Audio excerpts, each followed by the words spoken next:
Alright, it's Anthony from the A and B Guitar Show. We've been getting questions about the gear that we use. People want to see the guitars. So let's head on up to the guitar room. Got all these spooky doors in this house. It's kind of creepy.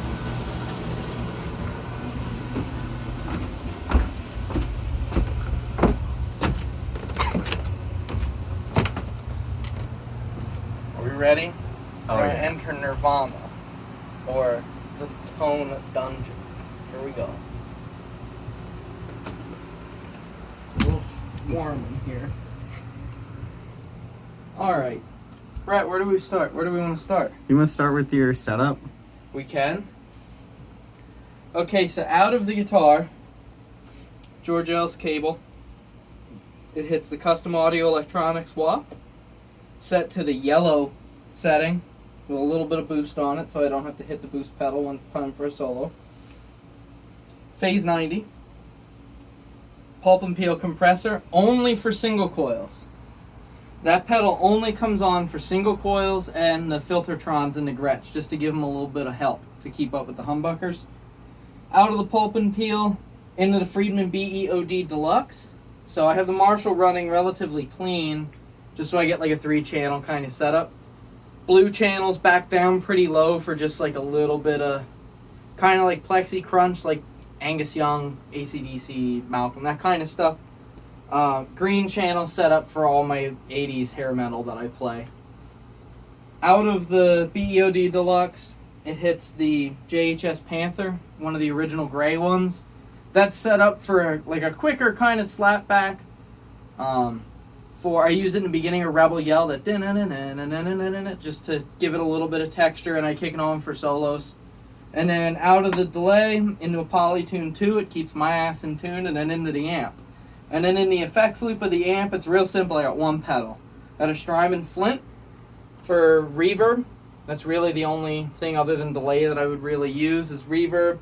I kick the tremolo on every once in a while for if we're going to cover House of the Rising Sun, or some of the Blackberry Smoke songs require some trem. Then we hit the Marshall Origin 50. Brett, you want to come over? Yep. They can kind of see how we have it set for like house settings. Oh, do you want me to zoom in on the Yeah, top? you can There's come up both. top. Marshall Origin 50. Gain right up the middle. Tilt control just below 5. Bass middle 7, treble 4, presence about 3, masters on 2, and it's currently in the middle watt, so like 10 watts through the 212. Saturdays at band practice, and once we start playing out again, it's up on the 50 watt setting just so I can move a little more air. Going into the Marshall 212, this has the 7080 Celestions in it, same speaker that's in this combo, so I have them tuned in pretty well. Some people complain about them, I have no trouble with them. They sound really good. They do what I need them to do. What guitars, Brett? Where should we start? We'll start on the rack and work down. The rack's probably the easiest. Okay. So we'll start easy. Oh, I'm sorry. It's my Martin D28. She got used the acoustic jukebox. We do a couple of acoustic songs. This guitar comes out. But mainly this is, I'll sit down.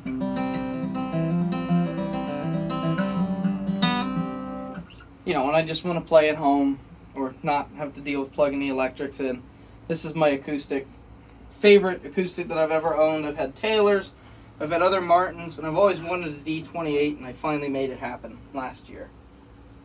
Next, you'll be seeing this one in an upcoming Tik Tok. More AC/DC was requested. So last time I used an SG, this time I figured I'd pull a Gretsch out, like Malcolm. It's a Gretsch 5420. It's made in Korea. It's nothing like super high-end, but it's a different tonal option that I don't have otherwise.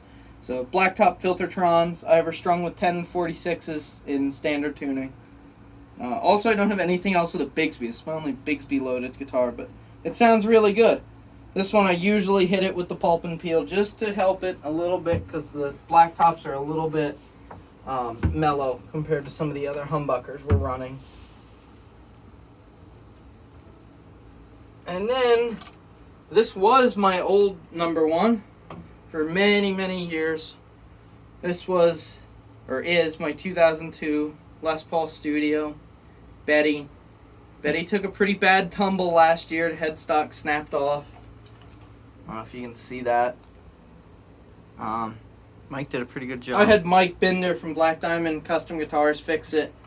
I told him, I said, I don't care what it looks like. I said, as long as it's structurally sound. I said, the ugly scar doesn't bother me. I said, just make sure it's going to play right. And he did. He knocked it out of the park. Plays better than it did before. Just has a big line on the back. I just didn't want to get it refinished. Other than that, we have a Black Diamond 69 in the bridge, and then everything else is stock besides the Grover tuners. But she is no longer my number one guitar because in 2016 she got replaced with the Black Diamond Slick 60. I ordered this in like March of 2016, took delivery of it in August. It's an all Carina body, Carina neck. It's a 45-year-old Pal Ferro fingerboard. I didn't want any inlays other than the Black Diamond crest at the 12th. I like to keep the fretboards clean. Obviously, I have side dots to give myself a hand on stage, but it's all nitrocellulose, so it's finally starting to check from being, used in and out, hot and cold. Another Black Diamond 69 pickup. We have one volume, one tone, but we have a coil split on the volume. Get us into like P90 territory to get those old junior type sounds. And this has like the biggest neck on it that I own. This neck is massive. But this is also one of the best sounding guitars I own. And it's my number one when I need something hardtail and in standard tuning. Come on. And then we have a 2014 AR Guitars custom Tele. AR Guitars is the company that I build. That's my own. A for Anthony, R my middle name, and G, the first initial of my last name for guitars. This is set neck, T-style, ash wings, maple center block, and then a mahogany neck with a rosewood board, hip shot open gear lockers on it, Black Diamond knucklehead, and then a single volume, and then the input up top because as you can see, it's a pretty skinny guitar. This is E flat when I need a hardtail. So half step down. Now what's becoming my number one guitar with the new band that I'm playing with. Doing a lot of 80s stuff. So I need high output humbucker, Floyd Rose equipped. This is my number one E flat guitar. This is an alder body, a maple neck, a rosewood board. I picked this up off a Reverb. Another small builder built it. I cannot remember the guy's name, but it's not like it was just a private seller that was selling it. Planet Tone pickups. I believe they're the American Metal single coils. I don't use the middle one. I have it down low. Usually I don't do that, but I only want bridge and neck for this. I'm thinking about disconnecting it. It's a relatively beefy neck, but it's a very comfortable neck. I just installed the EVHD tuner on it just to save from bringing one more guitar to a gig. Schaller strap locks, Schaller tuners.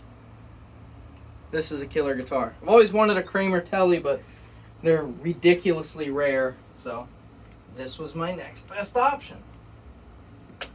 Speaking of Kramer, this one gets to go out once in a while. This is half step down with a drop D, it's a drop C sharp, which is what that Tele would be with the D tuner out. This is a 1982 Kramer Pacer. It's had the Floyd Rose added sometime in the mid-80s. There's a factory kill switch on it, factory coil split.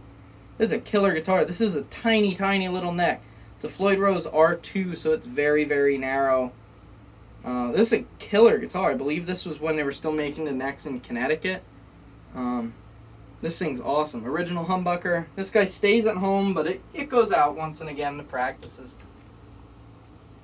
And then this, you've seen this a lot. This is in the TikTok that went crazy on us and exploded with views. The Motley Crue Part 1. This is my 1987 Kramer F1000. Made in Japan. 3-piece maple neck, rosewood board, maple body. Original Floyd Rose. We have a Black Diamond Jawbreaker pickup in it. Only because the original pickup died, it got sweated out, but it's in the case. Strung with 11s, tuned down a full step. This guitar gets played a ton. Has a lot of miles on it. Should we show them the Strat next, or should we go over to the single stands? Oh, we can work our way down. Just work around. So this, when I need a Strat, this is my Strat. This is when did I build this? 2019 was this guitar when I put this together. We have, I believe this is a basswood body that I ordered to keep the weight down. Roasted flame maple neck, just because I wanted to see what all the hype was about a roasted neck. And it's beautiful. It's a beautiful neck. Who was that guitar for?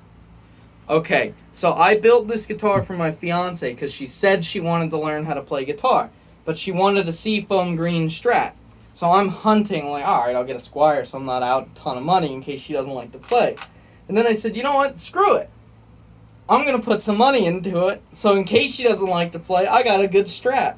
She's never once attempted to play this guitar. So I built a Strat for myself. She didn't want to play in my band, so I'm going to make her regret it. So this has black diamond single coils in it. I believe this is a Chevron, a Chevy 2, and then a Starbreaker Junior. And it's wired a master volume, master tone, and then this is a blend, so that I can blend in the bridge pickup to the neck pickup position and get like Telecaster tones out of it. It's a really good guitar. It sounds really, really good. Next. Oh, probably the one that gets some of the most comments. This one other gets than the a other ton one. of comments because it's in the background of a lot of the TikToks. This is a 2017 Brad Paisley model Fender Telecaster. Polonia body with spruce top and a spruce back. It's a very different, but it's a very resonant.